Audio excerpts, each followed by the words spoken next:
पांडे का नमस्कार। चलो भाई थोड़ा सा आगे बढ़ते हैं।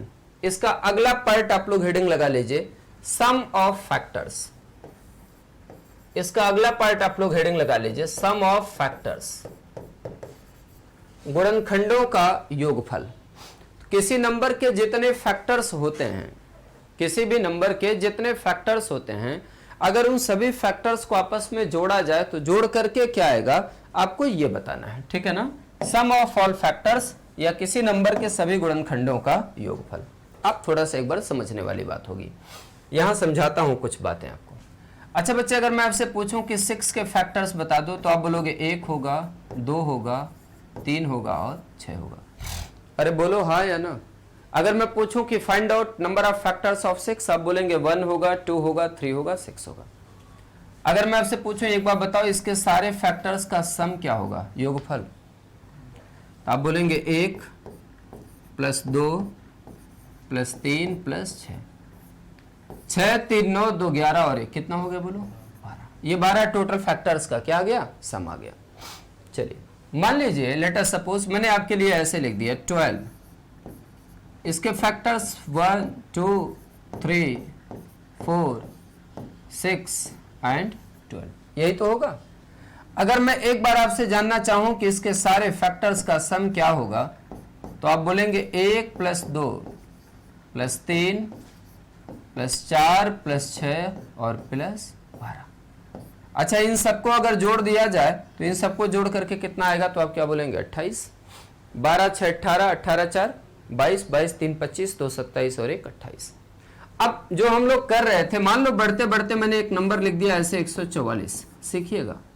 और मैं आपसे कहूं इसके जितने फैक्टर्स बनते हैं उन सभी फैक्टर्स को अगर जोड़ दिया जाए तो जोड़ करके क्या आएगा, तो फिर ये तो आपके लिए एक चुनौती भरा हुआ काम है ना कि इसके सारे फैक्टर्स को लिखूं एक बार, फिर उन सारे फैक्टर्स को आपस में क्या करूं, ऐड करूं, जोड़ूं और जोड़ करके ये निकाल के बताऊं कि भाई जो उसके सारे फैक्टर्स का सम आ रहा है या एडिशन आ रहा है वो क्या होगा।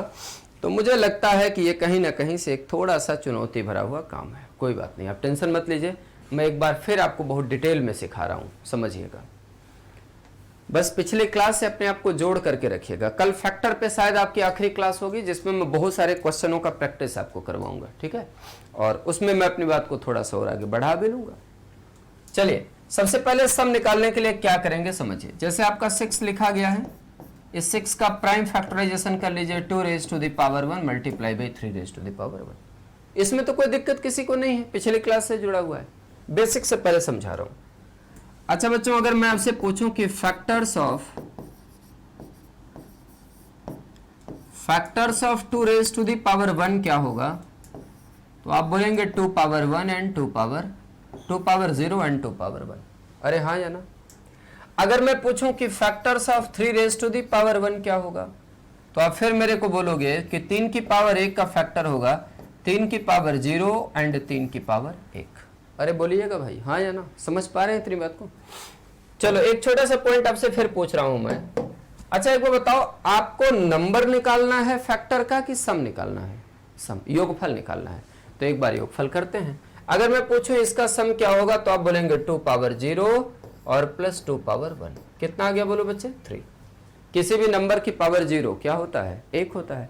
तो 2 की पावर 0 कितना हो गया 1, 1 + 2 बराबर कितना आया बोलो 3। अगर मैं बोलूं कि यहां पर इसके फैक्टर का सम कितना होगा, तो आप बोलेंगे 3 power 0 और प्लस 3 power 1। 3 power 0 क्या होता है मेरे भाई 1, 1 और 3 को जोड़ोगे आप तो क्या मिलेगा आपको 4। क्या ऐसे बोल दूं कि 2 की पावर 1 के फैक्टर का सम है 3 और 3 की पावर 1 के फैक्टर का सम है 4। बीच में क्या रहा एंड। पहले दिन बताइए क्या सिखाया था एंड के लिए, मल्टीप्लाई। बहुत बढ़िया। तो दिस मस्ट इंप्लाई, अगर मैं आपसे पूछूं कि सम ऑफ ऑल फैक्टर्स क्या रहा है, बहुत अच्छे से समझ के देखिएगा, सम ऑफ ऑल फैक्टर्स क्या रहा है, तो आप बोलेंगे 3 गुणा में 4 और 3 और 4 का मल्टीप्लिकेशन करेंगे तो क्या आ जाएगा 12। 3 × 4 = हाउ मच 12। 3 और 4 को जब आपस में मल्टीप्लाई किया जाएगा बच्चों तो क्या आ जाएगा 12 आ जाएगा। अरे बोलो जी हाँ या ना। ये देख लो जोड़ करके कितना आया हुआ है, तो आप बोलेंगे 12 ही तो आया हुआ है। तो अगर आपसे पूछा जाए कि find out sum of all factors of 6, आपका आंसर क्या बन जाएगा बोलो? तो आप बोलेंगे कि 6 के सभी फैक्टर्स का जो सम होगा उसका आंसर कितना बनेगा? 12 बनेगा। ठीक है, चलो एक और कराते हैं आपको, समझिएगा।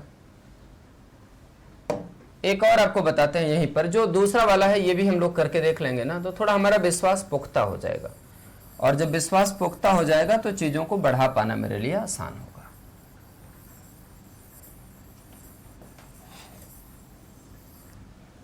चलो बच्चे देखते हैं।